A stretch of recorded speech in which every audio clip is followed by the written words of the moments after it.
యూఎస్లో ఇలా ఎర్రగా చిన్నగా రౌండ్గా ముల్లంగి దొరుకుతాయి. చాలా టేస్టీగా ఉంటాయి ఈ ముల్లంగి. దీంతో పెసరపప్పు కలిపి పులుసు చేసుకుంటారు. చాలా బాగుంటుంది. ఏ విధంగా చేస్తారు ఈ వీడియోలో చూద్దాము.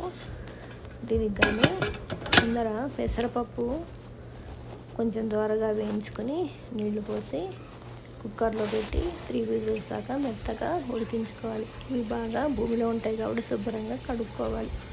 కడుక్కొని ఒక కాయని 4 ముక్కలుగా చేసుకొని దీంతో పాటుగా ఉల్లిపాయలు కూడా వేసుకుని సన్నగా తరిగిన పచ్చిమిరపకాయలు ఒక 2 వేసుకుని నీళ్లు పోసి స్టవ్ మీద పెట్టి ఈ విధంగా ఉడికించుకోవాలి.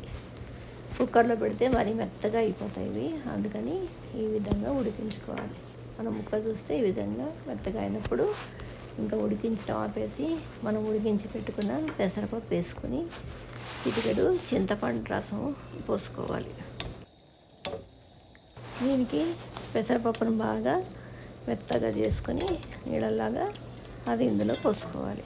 ఇవన్నీ కలిపి కాసేపు ఉడకనిచ్చిన తర్వాత దానికి సరిపడా ఉప్పు, కారం, పసుపు వేసేసి దించేసుకోవటం. కారం బదులుగా కొంచెం సాంబార్ పొడి వేసుకుంటే సాంబార్ లాగా ఉంటుంది. సాంబార్ పొడి వేయకుండా కారం వేసుకుంటే కమ్మగా చాలా బాగుంటుంది.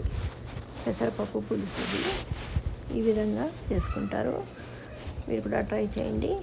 సాంబార్గా కూడా చేస్తే ఈ విధంగా సాంబార్ పొడి వేసుకుంటాం. సాంబార్ కాదు, మనకి కమ్మగా ఉండాలి అనుకున్నప్పుడు సాంబార్ పొడి వేయకుండా ఉప్పు, కారం, పసుపు వేసుకుంటే సరిపోతుంది. ఈ చిక్కదనానికి మనం పెసరపప్పు వేసాం కదా, దాంతో పులుసు చిక్కపడిపోతుంది. స్లిమ్లో పెట్టి ఒక పావు గంట ఉడకనిచ్చి సన్నగా తరిగిన కొత్తిమీర పైన జల్లించేసుకుని నూనె, మెంతులు, ఆవాలు, ఇంగువ పోపు పెట్టుకొని దీనిపైన వేసేసుకోవటమే. అంతే, చాలా సులువుగా ఈ ముల్లంగితోటి పులుసు చాలా బాగుంటుంది. యూఎస్లో దొరికే రకరకాల కూరగాయలతో కూడా నేను విభిన్నమైన వంటలు చేసి చూపిస్తున్నాను నా అభిరుచులు ఛానల్ హోమ్ మేడ్ ఫుడ్స్లో. Please watch them. Please like, share and subscribe my channel నా అభిరుచులు for more updates. Thanks for watching. Please like, share and subscribe my channel.